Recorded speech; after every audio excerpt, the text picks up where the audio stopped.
अस्सलाम वालेकुम and very good morning to all of you dear students. तो आज मैं आपके लिए एक और लेक्चर लेके आ रहा हूँ for the class 11th in the playlist of the Newton laws of motion. जैसा कि आपको पता है कि न्यूटन लॉज ऑफ मोशन में हमने इससे पहले जो लेक्चर्स थे वो थे सम कॉमन फोर्सेस पे। तो सम कॉमन फोर्सेस को खत्म करते ही तो हमने एक न्यूमेरिकल स्ट्रेटजी देखी कि जो भी मैकेनिक्स में न्यूमेरिकल्स आ जाएंगे तो उनको कैसे सॉल्व करते हैं। तो उसके लिए मैंने आपको 3 स्टेप फॉर्मूला बताई थी कि क्या करना है। पहले आपने बॉडी को आइडेंटिफाई करना है, दूसरे स्टेप में उसकी फ्री बॉडी डायग्राम बनानी है। तो मैंने आपको फ्री बॉडी डायग्राम के बारे में बोला कि उसको कैसे बनाते हैं, बॉडी को अलग करते हैं, फिर उस पे देखते कि उस पे क्या क्या फोर्सेस लग रहे हैं। तो वो सारे फोर्सेस लेने होते हैं, ठीक है। हाँ, वो बॉडी भी फोर्स एक्ट करती है बाकियों पे, मगर वो उस टाइम नहीं लिए जाते हैं। तो हमारा पॉइंट ऑफ इंटरेस्ट जो है वो है बॉडी, और बॉडी के ऊपर क्या क्या फोर्सेस लग रहे हैं। तो वो सब लेते हैं, फिर न्यूटन सेकंड लॉ को अप्लाई करते हैं, तो आपको जो अननोन चीजें होती है वो आपको नोन मिल जाती है, ठीक है। तो अब हम चलो यहाँ पर एक यही न्यूमेरिकल स्ट्रेटजी जो है इसी को उपयोग में लाते हैं। तो यहाँ पर चलो मैं यहाँ पर एक 2 ब्लॉक सिस्टम बनाता हूं। आपने क्या करना है, आपने इसको सॉल्व करना है, जो भी अननोन चीजें यहाँ पर होंगी। फॉर एग्जाम्पल चलो मेरे पास ये एक बॉडी है, एक ब्लॉक है, सपोज इसका मास है m1, क्लियर। और ये जो ब्लॉक है ये एक और ब्लॉक पे खड़ा है। The block is standing on the another block and this block is going to have a mass m2। और ये जो ब्लॉक है suppose this is on the ground, ये ग्राउंड के ऊपर है, ठीक है। चलो suppose this is ground, ground के ऊपर ब्लॉक है, ब्लॉक का मास m2 है, और उस ब्लॉक के ऊपर एक और ब्लॉक है, उस ब्लॉक का मास है m1। आपने क्या करना है, तो ये पूरा जो सिस्टम है यहां पर ये in the state of rest है। किसमें है, रेस्ट में। तो आपको सीधी सी ये तो सिंपल बात है कि एक ग्राउंड है, ग्राउंड के ऊपर ब्लॉक है, ब्लॉक के ऊपर ब्लॉक है, तो सब तो सारा का ये जो सारा सिस्टम है ये किसमें होगा, रेस्ट में। बहुत अच्छा।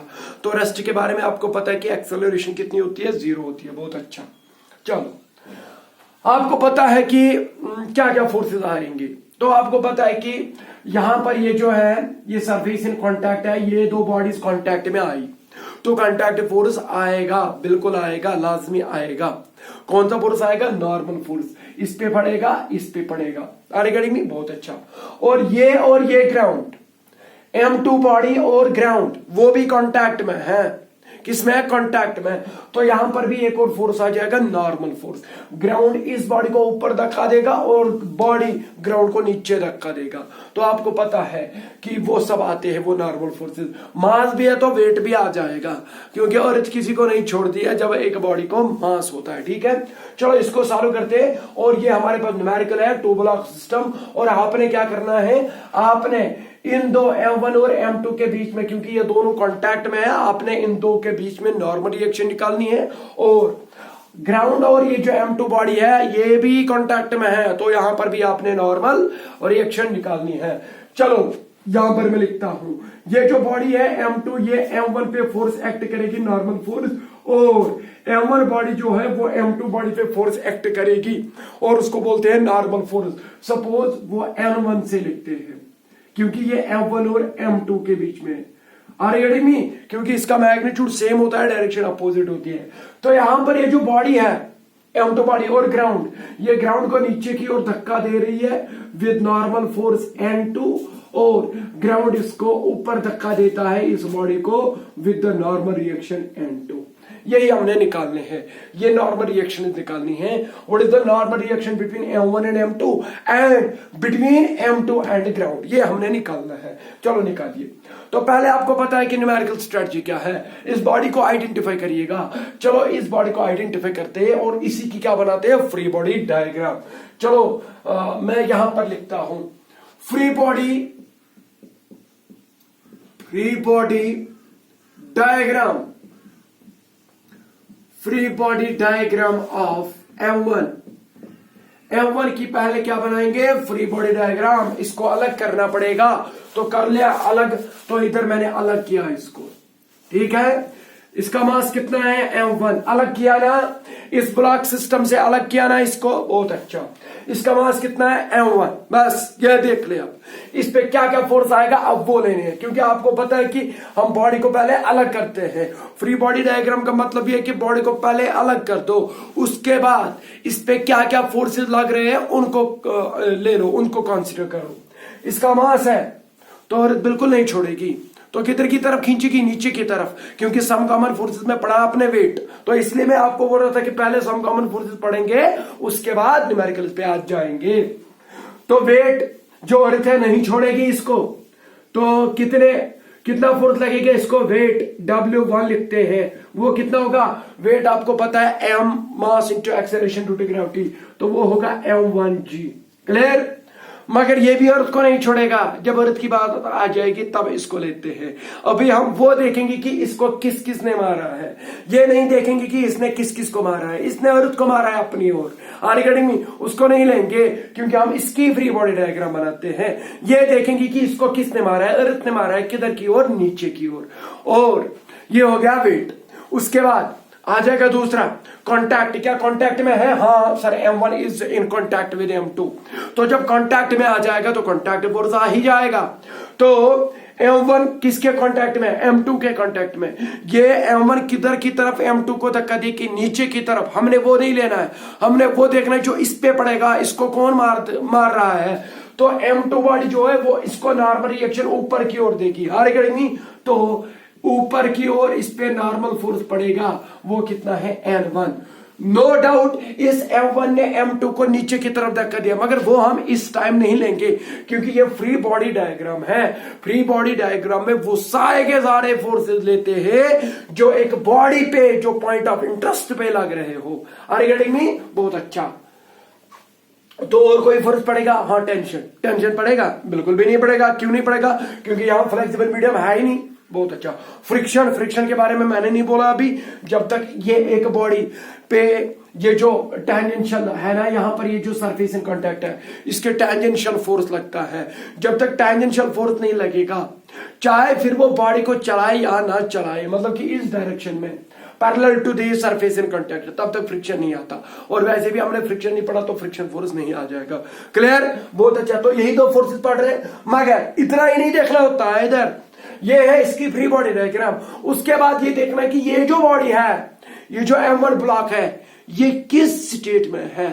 क्या ये एक्सेलरेट हो रहा है, क्या ये एक्सेलरेट नहीं हो रहा है, ये चीज जरूरी देखना होता है। फिर से बोल रहा हूं, एक बार आपने फ्री बॉडी डायग्राम बना दी, उसके बाद ये देखना है कि ये मोशन में है कि नहीं है।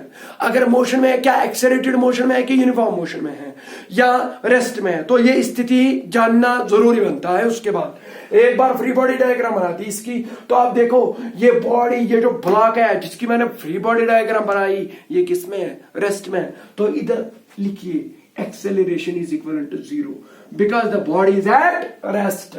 तो एक बार फ्री बॉडी डायग्राम बना दी तो बगल में ये लिखा करे कि इसकी एक्सेलरेशन क्या है। ऊपर की तरफ होगी तो पॉजिटिव एक्सेलरेशन लेंगे, नीचे की तरफ होगी तो नेगेटिव एक्सेलरेशन लेंगे। एक्सेलरेशन ड्यू टू ग्रेविटी होगी नीचे की ओर तो -g लिखेंगे, ऊपर की तरफ होगी तो आपको पता है कि अगर ऊपर की तरफ एक्सेलरेशन होगी तो पॉजिटिव लेंगे। ठीक है, अब ध्यान दे। चलो बहुत अच्छा। इसकी एक्सेलरेशन भी पता, इस पे जो फोर्सेस लग रहे हैं वो भी हमने देखा। भले इसकी फ्री बॉडी डायग्राम। अब आते हैं तीसरे स्टेप पे। तीसरा स्टेप क्या बोलता है, वो बोलता है कि अब न्यूटन सेकंड लॉ को अप्लाई कर लो। तो applying Newton second law of motion, applying Newton second law of motion. आपको पता है कि Newton second law of motion जब अप्लाई करते हैं ना, पर्टिकुलर एक्सिस पे अप्लाई कर रहे हैं। जिस एक्सिस पे आपने फोर्सेस लेने हैं, क्योंकि फोर्स की डायरेक्शन होती है तो एक डायरेक्शन लेना पड़ेगा। तो आपको पता है कि इधर पॉजिटिव एक्सिस में फोर्स लग रहे हैं, नेगेटिव एक्सिस में फोर्स लग रहे हैं, तो न्यूटन सेकंड लॉ ओबे करेंगे, अप्लाई करेंगे around Y axis. X axis apply नहीं करेंगे क्योंकि एक्स एक्सिस में फोर्स नहीं लग रहा। हाँ, मैं यहां पर एक और पॉइंट ऐड करना चाहता हूं। अगर इस डायरेक्शन में फोर्स लगता, अगर इस डायरेक्शन में फोर्स लगता तो फिर आपने क्या करना, आपने न्यूटन सेकंड लॉ पहले अप्लाई करना था वर्टिकल एक्सिस पे, और फिर इसी बॉडी पे again Newton second law apply करना था अलोंग एक्स एक्सिस पे। आर्गेटिंग में बहुत अच्छा, क्योंकि आपको फिर वेक्टर कंपोनेंटल फॉर्म में दो कंपोनेंट्स निकलते हैं, आपको वेक्टर चीज निकलती।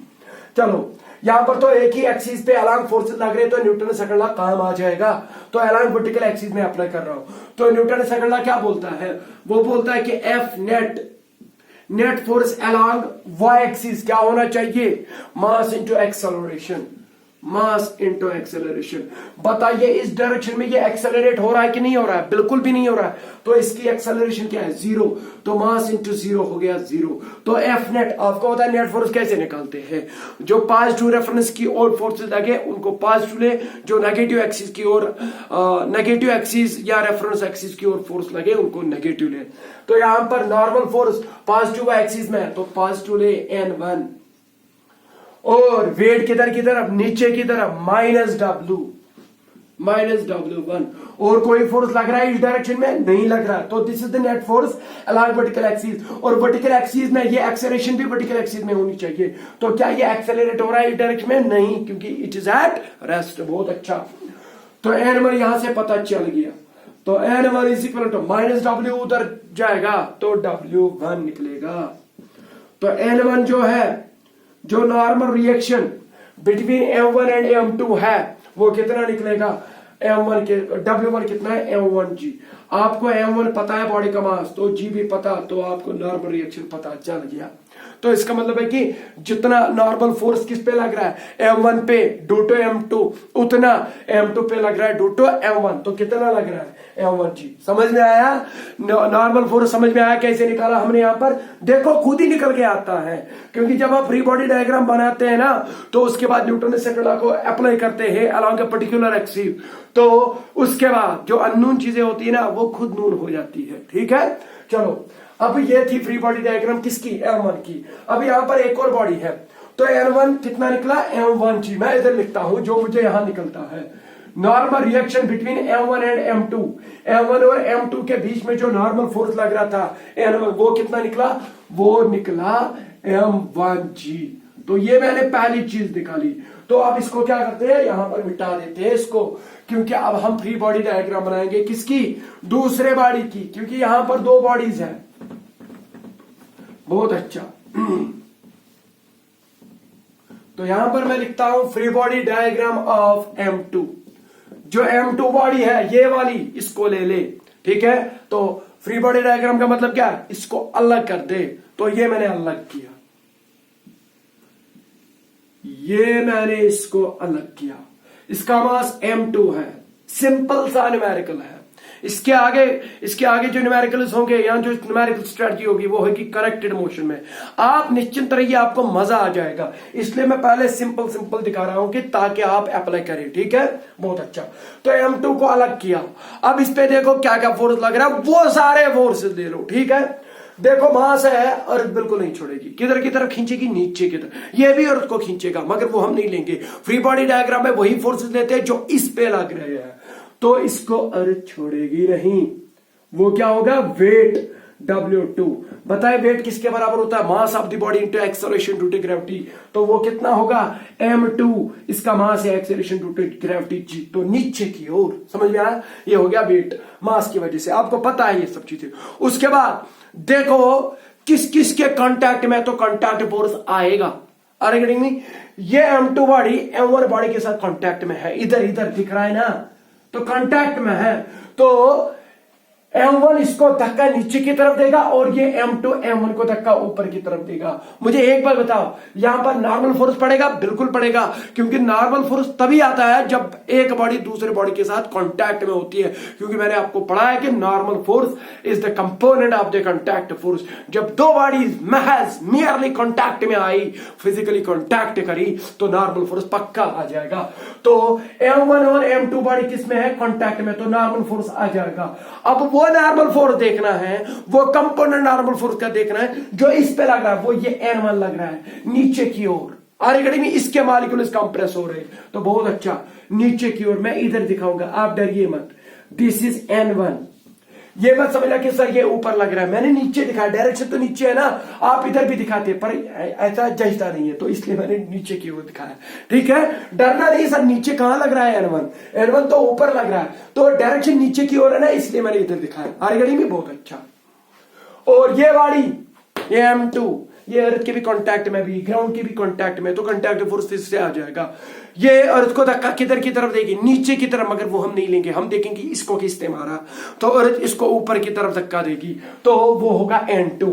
तो नॉर्मल फोर्स ऊपर, चलो नो डाउट वो नीचे लग रहा है, मैं ऊपर दिखाऊंगा अरेगेडमी N2। समझ में आया कि यहां पर कितने नॉर्मल फोर्सेस लग रहे हैं, 2 फोर्सेस लग रहे हैं, 2 नॉर्मल फोर्सेस लग रहे हैं।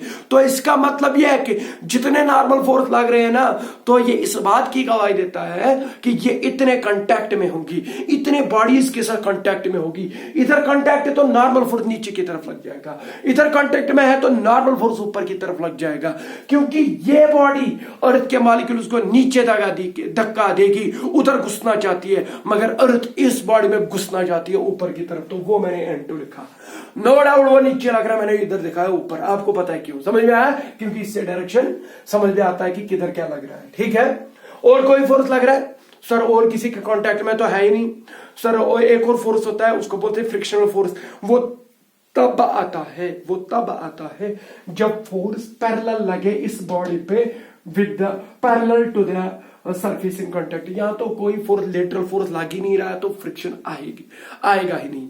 और इसके बाद एक और फोर्स है टेंशन फोर्स, और टेंशन फोर्स तब तक आएगा नहीं जब तक रस्सी ना होगी, या रस्सी ही नहीं है, या फ्लेक्सिबल मीडियम ही नहीं है, तो टेंशन फोर्स नहीं आएगा। तो इतनी फोर्स आ रहे हैं, आपने बस यही देखना है कि जो भी मैंने आपको सम कॉमन फोर्सेज में पढ़ाया वही फोर्सेज इस पे लग रहे हैं, तो वही आपने लेने हैं इधर। ठीक है, अब इसके बाद फ्री बॉडी डायग्राम बना दी। अब देखो ये किस स्थिति में है, एक्सेलरेटेड स्थिति में है कि नॉन एक्सेलरेटेड स्थिति में है। तो देख ले इधर, ये बॉडी किस में है, रेस्ट में, तो एक्सेलरेशन क्या होगी, 0। तो इसकी एक्सेलरेशन 0 पैक कर ले। आर्किटेक्ट में ये जरूरी बनता है, क्योंकि जब ये चीजें आप साथ साथ नोट करते हैं ना, तो आपका जो न्यूमेरिकल है ना वो शुद्ध और पवित्र बन जाता है, कहीं पे कोई प्रॉब्लम नहीं आ जाएगी। तो बस इसकी फ्री बॉडी डायग्राम बनी और सब स्थितियां पता है कि एक्सेलरेशन क्या है, तो न्यूटन सेकंड लॉ को अप्लाई करो। तो थर्ड कंडीशन पे आते हैं, यानी कि थर्ड स्टेप पे आते हैं। तो applying Newton is N2 LOM, यानी कि Newton is second law of motion along vertical axis. Are you getting me? Why? Because all the forces are acting along vertical axis and the body is not accelerating along the vertical axis. So यहाँ पर vertical axis पे Newton second law apply होगा। तो Newton second law क्या बोलता है, F net along any particular axis is equal to mass into acceleration, and acceleration is along that particular axis. समझ आया? तो F, पहले ये देख लो, मास तो इसका M2 है, बहुत अच्छा। एक्सेलरेशन कितनी है, 0 है। तो जब एक्सेलरेशन 0 है तो M2 जो है सो है वो भी 0 बन जाएगा, क्योंकि प्रोडक्ट है तो 0 है। तो इधर लिखते हैं, तो एफ नेट आपको पता कि जो पॉजिटिव डायरेक्शन में लग जाएंगे पॉजिटिव ले ले, नेगेटिव डायरेक्शन में लग जाएंगे तो नेगेटिव ले ले। N2 ऊपर की ओर पॉजिटिव वाई एक्सिस की ओर, तो N2 पॉजिटिव आ जाएगा। N1 नीचे की ओर -N1 आ जाएगा, और वेट नीचे की ओर -W2 आ जाएगा। क्लियर? तो यही नेट फोर्स लग रहा है इस डायरेक्शन में, तो ये net force must be equal to 0। तो यहां पर देख लीजिए आप, तो हमने N2 निकालना है। N2 किसके बराबर आ जाएगा, ये N1 उधर जाएगा तो +N1 बन जाएगा, -W2 उधर जाएगा तो +W2 बन जाएगा। माशाअल्लाह, ये जो N1 है हमने पहले ही निकाल के रखा है। जितना ये इसके अंदर घुसना चाहता है उतना ये इसके अंदर घुसना चाहता है। Normal force between M1 and M2 पहले ही निकाल के रखा है। हाउ मच इज N1, इसका मैग्नीट्यूड कितना है, M1G प्लस W2 कितना लग रहा है, W2 लग रहा है M2G प्लस M2G। यहां पर ये मत कह रहा कि सर नीचे की तरफ लग रहा है तो नेगेटिव लेंगे, वो हमने नेगेटिव लिया पहले ही। ये अब निकल के आया, रिजल्ट निकल के आया, पॉजिटिव बन रहा है इधर। तो मुझे लगता है कि जो N2 आ गया, जो नॉर्मल फोर्स या normal reaction between the M2 and ground जो है वो कितना है, वो है M1 plus M2 into G। तो this is the normal force या normal reaction between M2 and ground, क्योंकि ग्राउंड के बीच में और ग्राउंड और इस M2 बॉडी के बीच में जो नॉर्मल फोर्स लग रहा है वो N2 लग रहा है, तो N2 पता चल गया। It is equal to mass of this body plus mass of this body into acceleration due to gravity. और इनके बीच में क्या है, mass of this body into acceleration due to gravity. Are you getting me? तो यही तो निकालना था। तो यहां पर मैं अब एक और एग्जांपल देता हूं आपको, ताकि आपको ये पूरा समझ में आ जाए। अगर आपको ये उतारना है तो वीडियो को पॉज करके इसको उतारिएगा, ठीक है? बहुत अच्छा। चलो यहां पर मैं एक और एग्जांपल दिखाता हूं। तो न्यूटन सेकंड लॉ, वहां पर ये जो फ्री बॉडी डायग्राम है वो फिर से बनाएंगे और आप निश्चिंत रहिएगा, ठीक है? चलो मैं आपको दिखा रहा हूं कि ये स्ट्रेटजी जो मैंने कल बोली आपको, कि उसको कैसे उपयोग में लाते हैं, ठीक है? तो अब एक और एग्जांपल करेंगे कि चलो हम लेते हैं यहां पर कनेक्टेड मोशन। क्या लेंगे? Connected motion. यानी कि हम यहां पर दो मासेस लेंगे, उनको रस्सी के साथ बांध लेंगे और पुल्ली के साथ उसको अटैच करेंगे और फिर देखेंगे कि व्हाट विल हैपन, ठीक है? तो आगे चलते हैं इधर। चलो ये मेरे पास एक पुल्ली है, ठीक है? चलो ये मैंने पुल्ली बना ली और इस पुल्ली के इर्द गिर्द मैंने रस्सी लटका दी। चलो ये रस्सी है इसके इर्द गिर्द। हाँ, अब आप बोलेंगे कि सर एक लंबी है एक छोटी है। ये पूरी की पूरी यही रस्सी है, ठीक है? ये लंबी छोटी नहीं है। हाँ, इधर की तरफ ज्यादा खींच रहा है, तो इसका मतलब ये कि इधर की तरफ मास ज्यादा लटका हुआ होगा। चलो इधर मैं लेता हूं M1, इस रस्सी के साथ इधर मैंने कितना अटैच की बॉडी, M1 बॉडी, ठीक है? उसका मास M1 है। और इधर मैंने एक और बॉडी अटैच करी, उसका मास है M2। क्लियर? तो clearly M1 is greater than M2। चलो मैं मान के चलता हूं यहां पर जो M1 बॉडी है उसका मास जो है वो M2 से ज्यादा है। तो इसका मतलब कि यह रस्सी को नीचे की तरफ खींच लेगा। अरे सीधी सी बात है, इधर पतला इंसान इसको लटक रहा है रस्सी को, और इसी रस्सी को यहां से एक मोटा इंसान खींच रहा है, तो जो पतला है वो तो ऊपर जाएगा और जो मोटा है वो इसको नीचे खींच लेगा। तो यहां पर मोटा जो है वो M1 है। तो यहां पर मैं पहली ये कंडीशन लेता हूं कि M1 is greater than M2। समझ में आया? तो अब बात समझिए, यहां पर ये जो रस्सी है जो यहां पर कनेक्टेड है, ये मैं मान के चलता हूं कि ये जो स्ट्रिंग या ये जो केबल यहां पर है ये मासलेस और इनएक्सटेंसिबल है। तो दूसरी कंडीशन में ये ले रहा हूं कि रोप या ये जो केबल है this is massless and this is inextensible.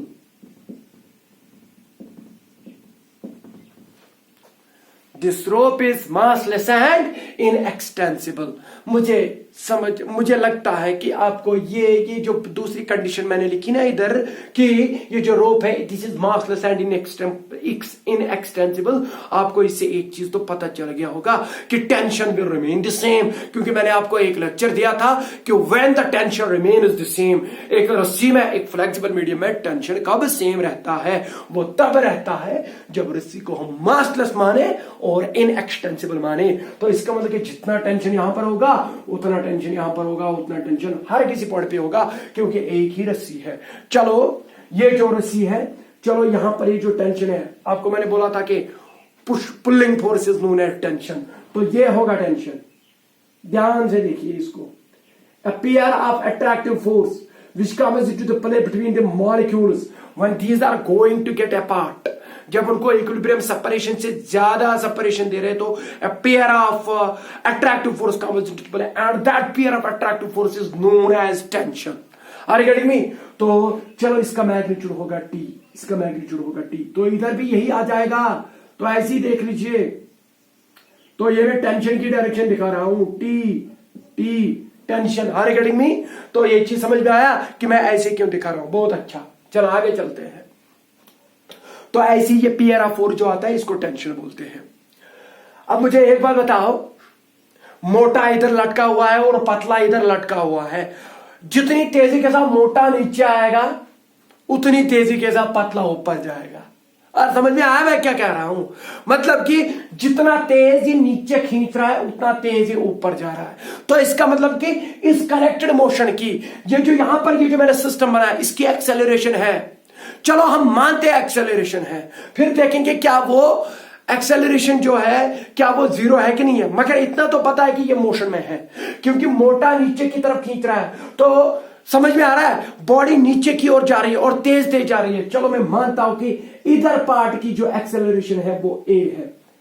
तो मुझे एक बात बताओ, ये ऊपर जा रहा है कि नहीं जा रहा है? तो यहां पर जो एक्सेलरेशन होगी वो भी ए ही होगी मगर ऊपर की ओर। आप बोलेंगे कि सर यहां पर एक्सेलरेशन ऊपर की ओर है, यहां पर एक्सेलरेशन नीचे की ओर दिखाई आपने और मैग्नीट्यूड सेम दिखाया। तो वो तो मैंने बोल ही दिया ना पहले कि जितनी तेजी के साथ ये नीचे आएगा उतनी तेजी के साथ ये ऊपर जाएगा।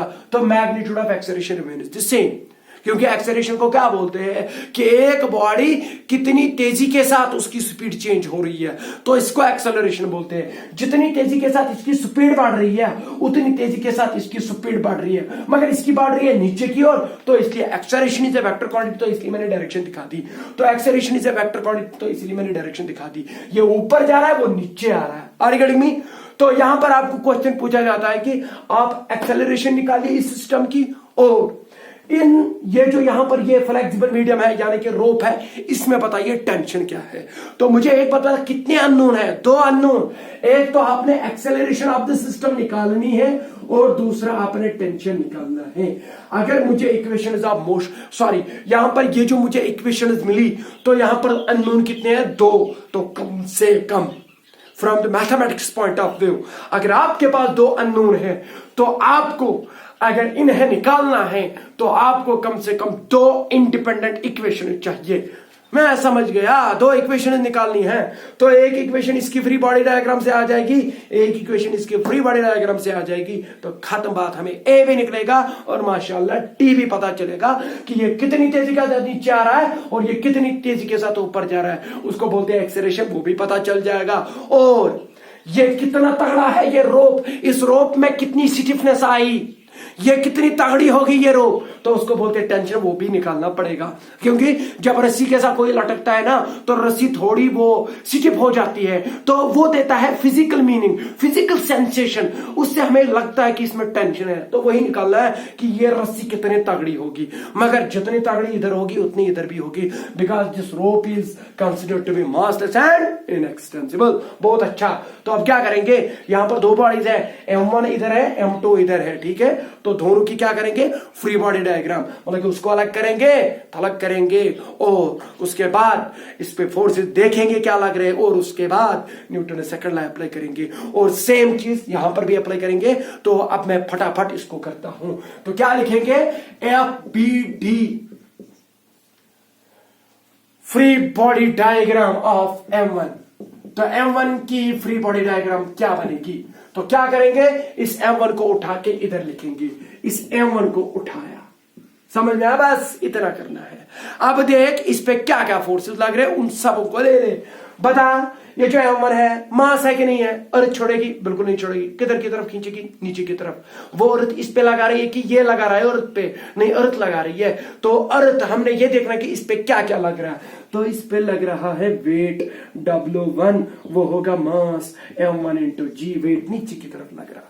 और कोई फोर्स लग रहा है कांटेक्ट में है, सर कांटेक्ट में किसी के नहीं है, तो कांटेक्ट फोर्स आएगा ही नहीं, ना फ्रिक्शन आएगी ना नॉर्मल फोर्स आ जाएगा। मार दीजिए उसको गोली, मगर सर रस्सी के साथ लटका हुआ है, रस्सी के साथ लटका हुआ है, तो रस्सी ऊपर है, आर गेटिंग मी, और ये नीचे खींच रहा है, तो ये वाला कंपोनेंट जो है पुलिंग फोर्स, पुल, आप देखो इस बॉडी पे पुल कौन सा होगा, इस टेंशन का कौन सा कंपोनेंट पुल दिखा रहा है बॉडी पे, वो देता है टेंशन की डायरेक्शन। बताइए यहां पर जो मॉलिक्यूल्स है वो क्या हो रहे थे, वो दूर हो रहे थे, तो जब आपने इस M1 को इसके साथ अटैच किया तो यहां पर एक पुलिंग फोर्स आ जाएगा, ये वाला उधर पुल्ली पे लगेगा और ये वाला इस M1 पे लगेगा, तो इसका जो टेंशन होगा वो ऊपर की तरफ होगा, कितना है वो T।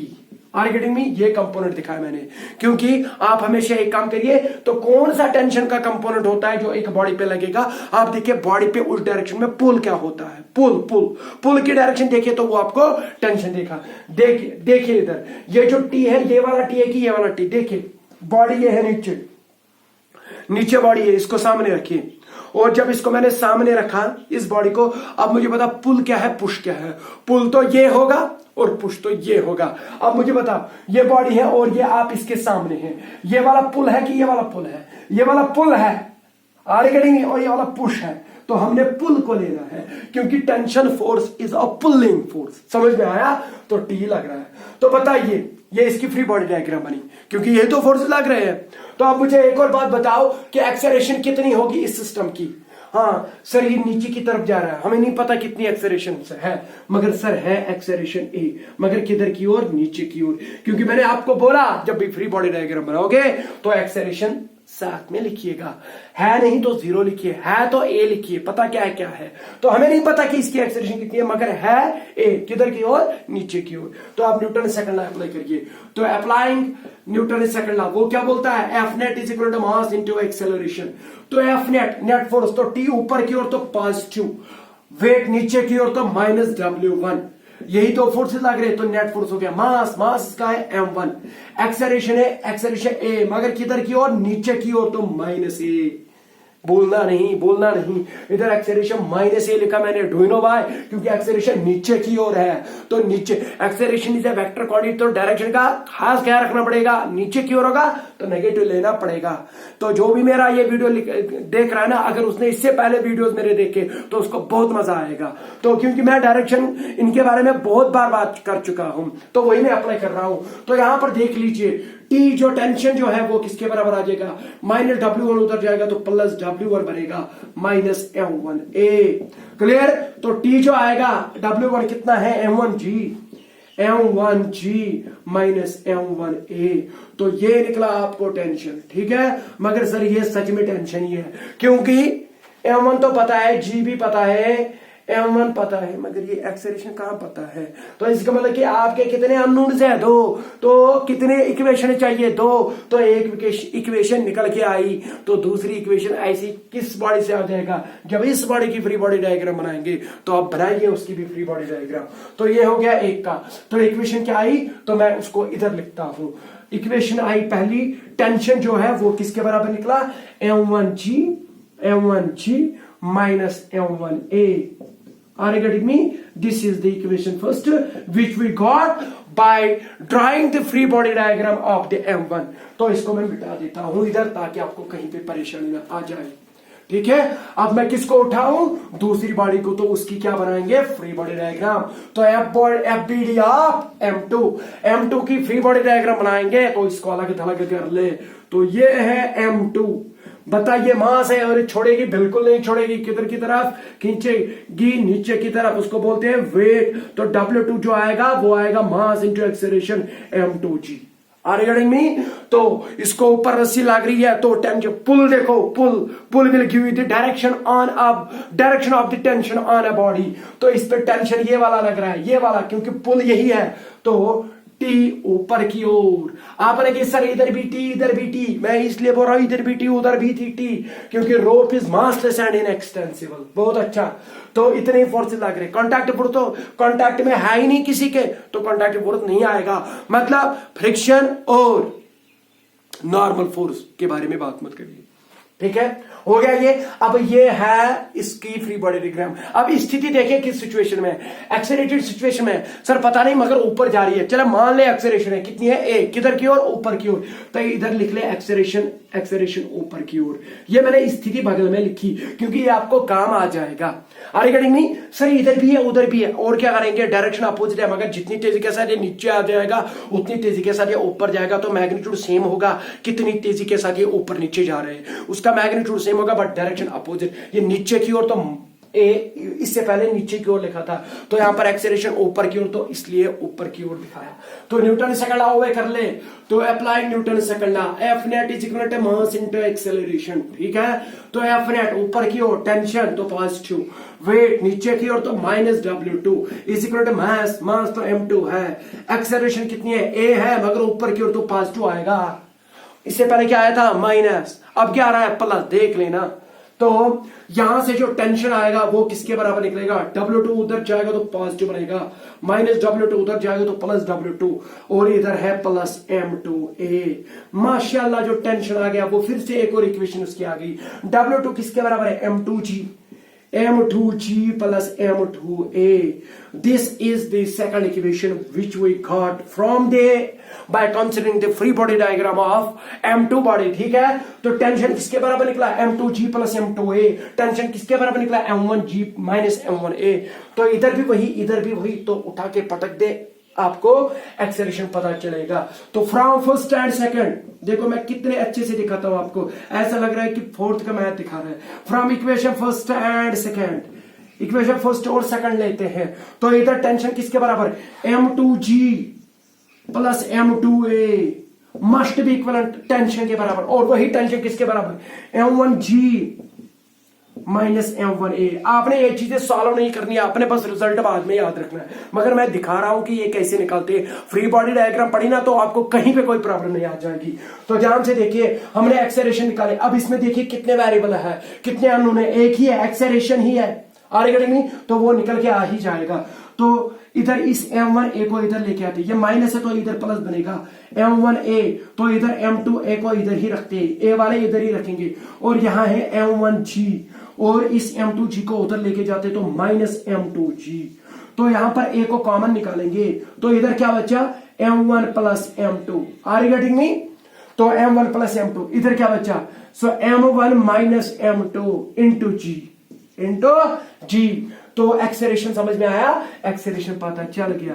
तो यहां से मैं लिखता हूं अब जो एक्सेलरेशन है इस सिस्टम की वो किसके बराबर होगी, M1 minus M2 into G, M1 minus M2 into G divided by sum of the masses M1 plus M2, क्योंकि ये यहां से इधर डिवाइड हो जाएगा। क्या एक्सेलरेशन पता चल गई इस सिस्टम की? अब मुझे याद कैसे रखे इस रिलेशन को, और बहुत सिंपल है। आप देखो कौन सा मास ज्यादा है तो उसको छोटा वाला मास माइनस करिएगा, so M1 minus M2 divide by करिए total mass of this system M1 plus M2 into करिए G। Are getting me? तो मास जोड़ में मास तो कोई नंबर आ जाएगा, G तो एक्सेलरेशन ड्यू टू ग्रेविटी है, तो एक्सेलरेशन का वैल्यू ही होगा। Are getting me? चलो अगर मैं M2 ज्यादा रखता और M1 कम रखता, फिर मैं बोलता एक्सेलरेशन बताओ कितनी होगी, वो होगी M2 minus M1 divide by M2 plus M1 into G। आने घड़ी में तो एक्सेलरेशन समझ में आया। तो इस रिलेशन को मुंह जबानी याद रखिएगा, जो बड़ा मास होगा उसको छोटा मास माइनस करिएगा, डिवाइड में करिएगा सम ऑफ द मासेस इनटू करिएगा G, you will get the acceleration. बस एक्सेलरेशन की फार्मूला याद रखिए, टेंशन फटाफट निकल के आ जाएगा। अब एक्सेलरेशन पता तो टेंशन पता चल गया, तो क्योंकि एक्सेलरेशन का वैल्यू इधर उठा के पटक देंगे इधर, वो will get the tension. So therefore tension, अब टेंशन को भी निकालते हैं। टेंशन किसके बराबर होगा, M1G माइनस M1A। एक्सेलरेशन तो पता है M1 minus M2 divide by M1 plus M2 into G, तो इधर लिखते हैं M1 minus M2 divide by M1 plus M2 into G। ठीक है, यही आपका क्या निकलेगा, टेंशन। अब आप बोलेंगे कि सर ये कैसे निकल के आ जाएगा, देख ले टेंशन किसके बराबर आ जाएगा। तो मैं इधर लिखता हूं, अब मैं इधर लिखता हूं, तो आप वीडियो को पॉज करके ये सब चीजें उतार ले, ठीक है, इसलिए मैं दूर रहता हूं। तो अब इस टेंशन को भी निकालेंगे कि यहां पर ये जो करेक्टेड मोशन में टेंशन है किसके बराबर निकला। समझ में आ, देखा कितना मजा आता है इसको सॉल्व करने में, बहुत मजा आता है। पर आपने एंड में रिलेशन मुंह जबानी याद रखनी है, तो बट कॉन्सेप्ट होना चाहिए ना। तो टेंशन जो है वो किसके बराबर निकलेगा आपको, M1G। बहुत अच्छा, M1G लिखेंगे, M1G। तो इधर इसको मल्टीप्लाई साथ साथ करते जाएंगे, M1 इंटू M1 हो गया M1 स्क्वायर, तो minus M1 square divide by M1 plus M2 into क्या आएगा, इंटू आएगा G। इसको मैं सॉल्व कर लेता हूं, माइनस माइनस प्लस प्लस हो गया M1 M2 divide by M1 plus M2 into G, M1 plus M2 into G। सबको समझ में आया मैं क्या कर रहा हूं? अरे मैंने इसको इसके साथ मल्टीप्लाई किया, फिर इधर भी मल्टीप्लाई किया, सो माइनस M1 हो गया माइनस M1 स्क्वायर इंटू आएगा ये G divide by M1 plus M2। तो अब आएगा minus minus plus M1 into M2, M1 into M2 divide by M1 plus M2 into G। काश इधर भी M1 प्लस M2 होता तो कितना अच्छा होता। तो इस टेंशन को लिखते हैं ऐसे, M1 प्लस M2 हर जगह लिखेंगे, क्योंकि अब तो पता है इधर भी M1 प्लस M2 होगा, तो ये बनेगा M1 प्लस M2 इंटू क्या होगा m1g, तो इधर होगा माइनस m1 स्क्वायर इंटू जी प्लस होगा m1 m2 इंटू जी। ठीक है, तो अब देख लीजिए, इसको आप और सॉल्व भी करेंगे, कोई मसला नहीं। तो ये इसके साथ बनेगा m1 स्क्वायर जी, क्योंकि आप बोले कि सर ये m1 प्लस m2 कहां से आया, इसका डिवाइड नहीं था ना, तो इसका मैंने डिवाइड भी रखा और मल्टीप्लाई भी किया, ये गया तो m1 जी ही बचेगा। ठीक है, तो अब इसको मल्टीप्लाई करते हैं, m1 square G plus m1 m2 जी। समझ में आया, ये मैंने मल्टीप्लाई कर दिया, बिकॉज मल्टीप्लीकेशन इज डिस्ट्रीब्यूटिव और एडिशन। Minus m1 square G plus m1 m2 G divided by m1 plus m2। मुझे कोई मजबूरी नहीं थी इसको सॉल्व करने का, आपने बस रिलेशन देखनी थी क्या आ जाएगी, मगर कुछ लोग, कुछ बच्चे परेशान होते हैं कि सर इसको इवाल्युएट कैसे करते हैं, इसलिए मैं वो भी करता हूं। m1 स्क्वायर जी और माइनस m1 स्क्वायर जी गया, m1 m2 जी प्लस m1 m2 जी, वो हो गया twice m1 m2 G divide by m1 plus m2। समझ में आया, तो ये है इसका क्या, ये है टेंशन, तो ये टेंशन को याद रखिएगा मौजवानी। ठीक है, तो टेंशन किसके बराबर निकला, twice m1 m2 into G divide by m1 plus m2, मतलब कि प्रोडक्ट ऑफ द मासेस 2 बार करिएगा into G divide by m1 plus m2। तो ये टेंशन भी निकला और ये एक्सेलरेशन भी निकली। कितना अच्छा क्वेश्चन था, सुंदर क्वेश्चन था, और सुंदरता से हमने इसको इवाल्युएट भी किया। मगर हम नहीं करते ऐसे जब तक हमने वो स्ट्रैटेजी ना पड़ी होती कि इन न्यूमेरिकल्स को कैसे सॉल्व करते हैं। मुझे यकीन है आप अगर कोई भी क्वेश्चन लेना आपने मैकेनिक्स का, मुझे नहीं लगता कि आपको परेशानी हो जाएगी। अब यहां पर एक और रस्सी लटका दो इधर, उसका टेंशन अलग होगा, तो 3 इक्वेशन आ जाएंगी, उसकी भी फ्री बॉडी डायग्राम बनेगी, तो 3 इक्वेशन 3 अननोन, तो आपको इधर टेंशन तो एक्सेलरेशन पता चल जाएगा। आगे में मगर एक चीज याद रखिएगा, जब तक एक रोप, जब तक एक स्ट्रिंग मास्टर्स और इनएक्सटेंसिबल होगा, तब तक टेंशन हर जगह सेम रहेगा। ठीक है, मुझे लगता है आज के लिए इतना काफी। थैंक यू, शुक्रिया।